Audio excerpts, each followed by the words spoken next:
país Aruba tem stuurgroep GGZ.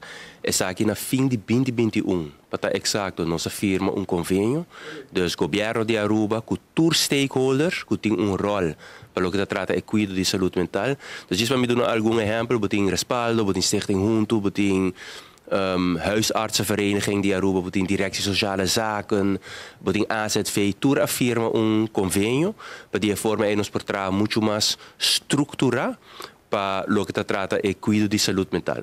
Exemplo concreto que a sali voor de stuurgroep aqui, é o resultado de 2 semanas passadas, caminda Aruba para promover a conhecer agora aqui praktijkondersteuners para o que trata GGZ.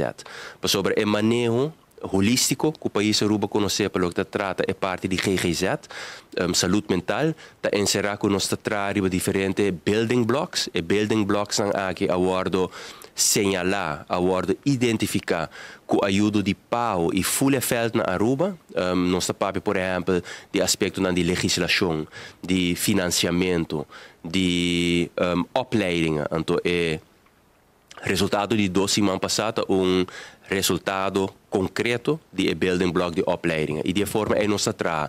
A stuurgroep GGZ é sumamente importante para continuar com essa aqui, dus me não tinha informação ainda que essa aqui vai resolver.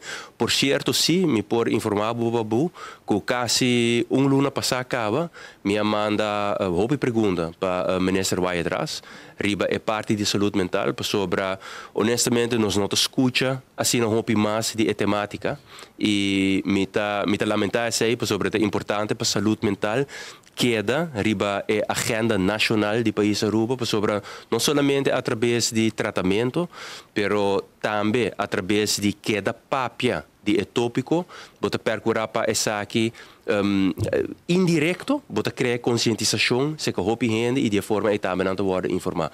Já sabe fada tem workshop que não organizar, para de forma também se que criar conscientização bau de nossa comunidade.